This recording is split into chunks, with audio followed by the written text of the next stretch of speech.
What's going on, everybody? Got the BCR Football Cast here. We are shorthanded tonight. It's just me, Connor, and we got Braden over on the right. The executive producer, Riley, is not in studio for this episode, but that's okay. We must go on. So, we were going to do this last night. We were going to break down the games, but some things came up, so we weren't able to for week 2. So we're going to go ahead and give you our predictions for week 2. And Braden, are you ready for this? I am. All right. So even though the Thursday night game is going on as we speak, looks like it's 10-7. The Chargers are winning. Yes. Just so everybody knows, I had the Chiefs going into that. So if anything different happens, at least I'm saying that I thought the Chiefs were going to win, even though they're losing right now. So I had the Chargers. I had the Chargers. I think their defense is way too dominant. So it looks like Chargers are moving in the right direction of potentially taking this division from Kansas City. So good for them. Good roster, good coach. Well, we think he's a good coach. I don't know. But all right, so let's get into it. Starting with the noon games, let's go Dolphins at Ravens. Ooh, I like this matchup. I think this would be a really good game. I think it's going to be around the high 20, 30 range, mid 30 range in points scoring. And I think the Ravens taking on top at home. I agree. Even though the Dolphins have a lot of speed, I think that Baltimore actually has a really good secondary to counter that speed. So, indeed. Yeah, both of us got the Ravens taking it at home. Initially, I chose the Dolphins, but I decided, you know what? I think the Ravens are just too good, so I'm taking the Ravens. All right, game number 2. We got the New York Jets at the Cleveland Browns. New York Jets. Cleveland Browns. Call me insane, but just can't. I'm going with the Browns. All right, I'm going Browns too. Nobody thought that the Browns. Well, I think there were a handful of people, but a lot of people thought the Panthers would win last week against the Browns. But Panthers pulled an upset. Browns pulled an upset in Carolina over the Panthers, the Deshaun Watson-less Cleveland Browns. Yeah, just to add on top of that, I think the Browns played very good, even though they lit up that comeback. But they came back and they never gave up, and they won that game. It's crazy to think that they were so successful on the road and they didn't even have Watson. So good for them. They're still proving people wrong in Browns fashion. So yeah, especially Jacoby. He's throwing the ball like a gunslinger. He's doing a good job. Yeah. So now for the next game, we have the 1-0 Commanders at the 0-1 Lions. I think I'm going to go with the Lions on this one. I think they come on top and they win it. I think so too. We saw the Commanders, they played Jacksonville. Jacksonville isn't a great team, and they played them pretty close to the end. But right. I think in my honest opinion, I think Washington is not nearly as good of a team as Philadelphia. Correct. And so Philadelphia barely squeaked one out against the Lions in the Motor City last week.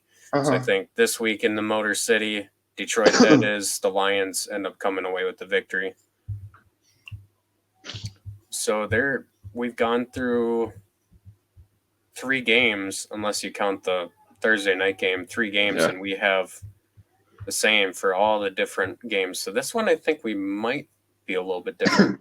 Is this the Titans game? No, it's not actually.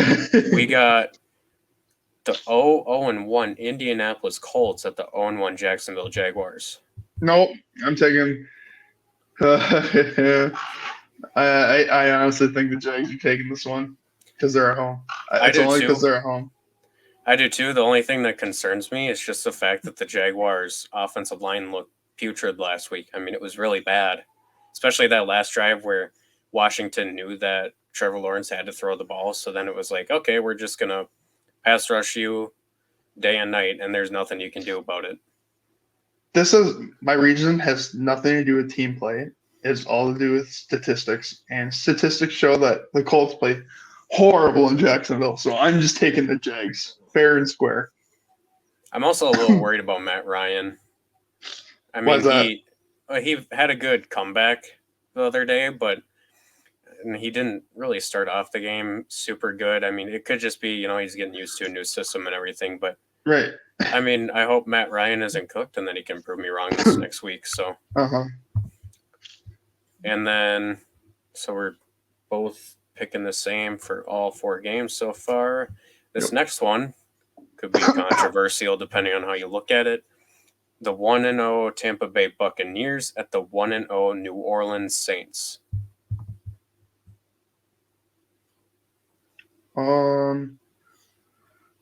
I think I'm gonna go with the Bucs here. I'm very high in the Saints, but I think the Bucs are gonna come away with the win somehow. And I think it's gonna be a tight game. I don't think it's gonna be a blowout of any sort. I think it's gonna be a tight game and the Bucs come out with the win. I'm pretty torn on it. I'm gonna go with the Saints.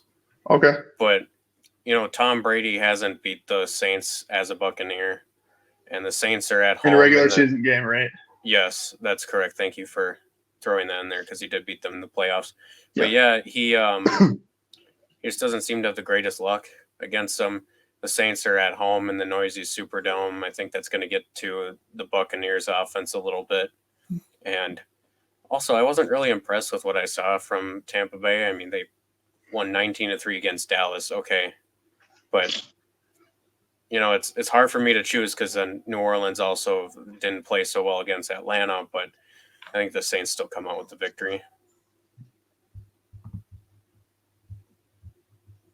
And now on to the 0-1 Carolina Panthers at the 1-0 New York Giants. I think this is a very evenly matched game. Mm-hmm. And you may agree on this because, I mean, I don't know. I look at these two teams and I'm just like, very balanced. And for that reason, I am going to go with I'm actually going to go with Carolina on this.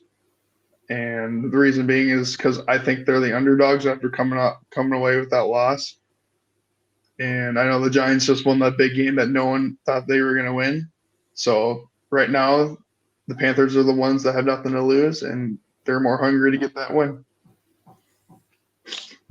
I respect that, but I'm going to go with the Giants. Reason being, obviously they could get a little bit of a hangover from that emotional win last weekend.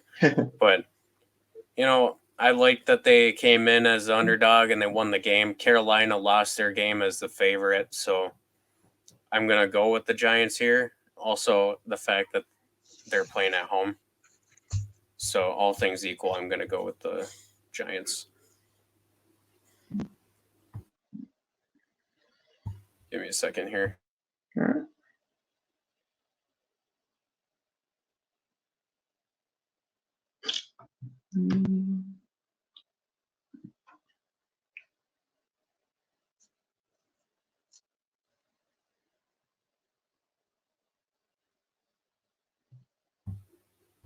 Sorry about that.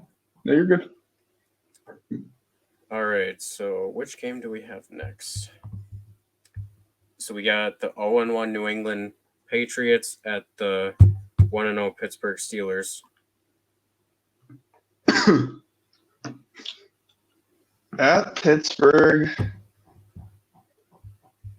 I don't know. I feel like that win from Pittsburgh is going to be like a one-time thing because, let's be honest, those 3 picks were insane by Joe Burrow. I could not believe what I was seeing when I saw those. And the Patriots are more of a running team. But, I just think the Patriots are going to win this one. Okay. I'm going to go with the Steelers. Okay. Reason being just that they're at home and New England didn't look very good last week, so. Yeah, but they kind of – I feel like I'm just confused by New England because I feel like they have a little different look. I know it's only week 1, but they were playing much more different than they were last year. They were throwing the ball a lot more, but I think they're going to make corrections and go back to the run game because they have two very powerful backs that do a lot of damage. Yeah, I'm curious to see what the Patriots offense ends up looking like around midseason because, it could be that they just need an adjustment period, but I'm not super high on having Patricia call the offense now full time, but I guess we'll see where that leads to. So now we're going to go to Inglewood, California, where we got the 0-1 Falcons at the 0-1 Rams. What do you got? Rams. Yeah, me too. I know that the Rams looked pretty bad last week and the Falcons look pretty good, but let's face it, when faced head-to-head, I think the Rams are still by far one of the best teams in the NFL. Indeed. But hey, you never know. Atlanta could pop off. Any given Sunday. Yeah. And then we got the 1-0 Seattle Seahawks at the 0-1 San Francisco 49ers. San Fran. Yeah. For obvious reasons. I think that was a really emotional win for Seattle, and they were at home and everything, and it was the Russ revenge game, so I don't think they got enough in it to beat San Francisco. Obviously, San Francisco lost to the Bears, but I still think San Francisco is a better team. And then I just want to say something. Go ahead. I get these premonitions on players being injured every season, and almost three out of four, like we're talking fractions here, 3 out of 4 times I'm right. Like, I think it was 2 years ago. Was it TJ Watt that was hurt?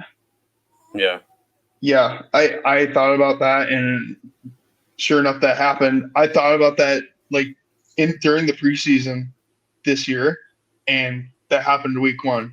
So I don't know why, but I think Geno Smith's going to get popped this game. Maybe not this game, the next game, or the next game after that. I don't know. Sometime this season, I have a feeling he's going to get injured at some point. Well, he's got a really young offensive line, especially his tackles. Both are rookies. And he's going to be facing a pretty good, kind of scary defensive line. So, yeah. I mean, that's something I could definitely see happen. It'll only take one Nick Bosa hit for him to be knocked down, then it's Drew Lock time. Right. Moving along, we got 0-1 Cincinnati Bengals at the 0-1 Dallas Cowboys. We're going with Bengals. Yeah. I think they're gonna put all the pieces together and fix their problems from last week. Even though the Cowboys are at home, I mean, this might have changed my answer a week ago if Dak Prescott was going to be playing this game, but he's not. So absolutely not. Okay, can we both agree with Tony Romo? The Cowboys used to be so dangerous. Like, they used to be the team I didn't want to play. I'd want to play the Patriots before the Cowboys at home. With the exception of the playoffs, yeah. But like with DeMarco Murray, he was the most scariest back to play against. But now it's like, all right, give me the Cowboys all day long, home or away. I'll take them. Yeah. So I think we both have pretty justified reasons for taking the Bengals. I see them bouncing back after last week. I mean, it took 5. That was horrendous. Yeah, it took 5 Steelers turnovers for them to win the game, and then they went to overtime too. So yeah. This next one was a little bit difficult for me. The 0-1 Houston Texans at the 0-1 Denver Broncos. Okay, I find this amusing because I think the Texans are a young team besides Brandon Cooks. I think they have a lot of potential. But overall, I think the Broncos are the slightly better team. So I'm going to take them, especially with being home as their season opener. I'm going to take Denver too, even though Houston looked pretty good against Indy. But this game's in Denver, so give me Denver all day. Right. Then we got both teams 0-1 here. The Cardinals at the Raiders.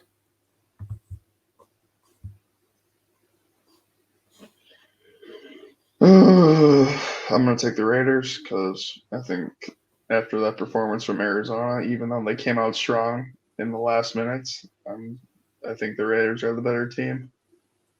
The passing game looked really good for the Raiders last week, even though they got beat. Everybody that listens to this show knows how I feel about Cliff Kingsbury. This is a Raiders victory, especially since it's at home.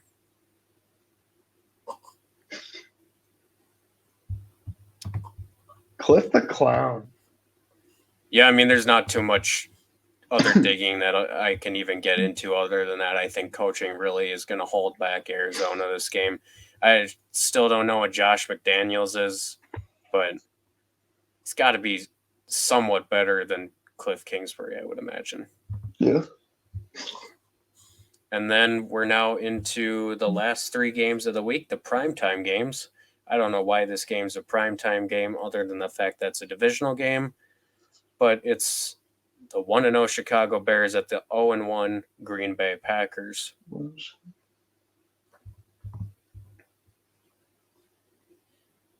Is there any forecast? Like any weather predicted?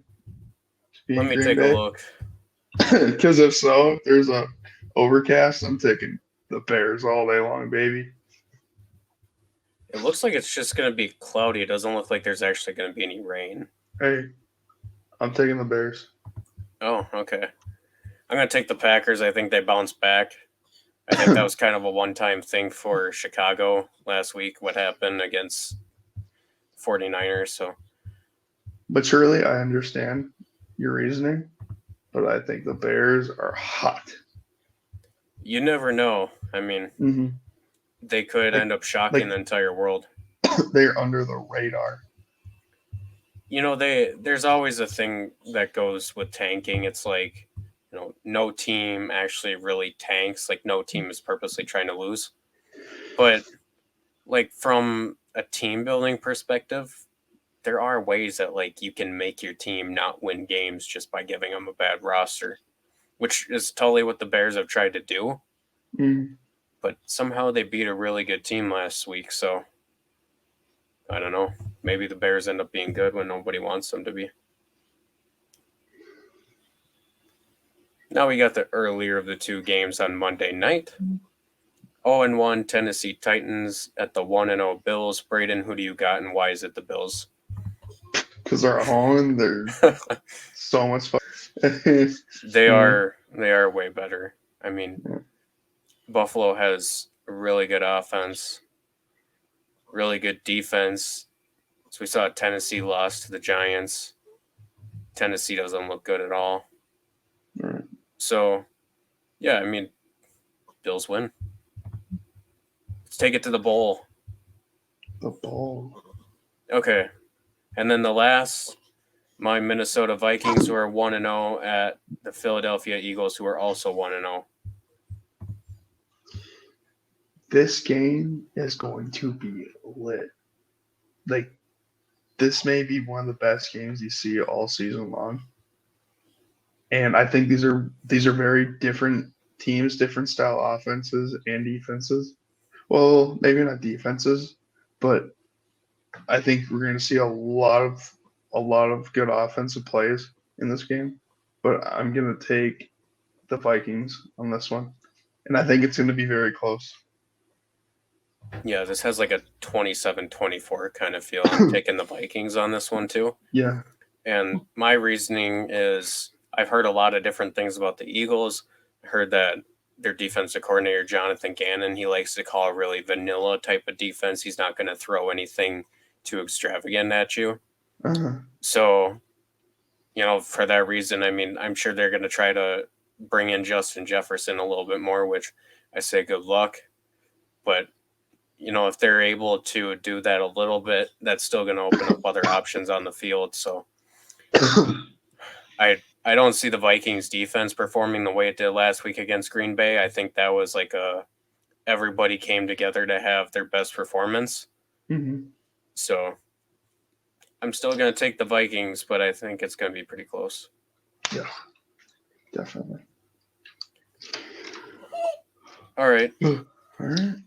So that'll probably be it from us. We just made our week 2 predictions. And thank you, everybody, for watching. Like, subscribe, comment, share. We're on Spotify and YouTube. So thanks for checking us out, and we'll see you next time. Peace.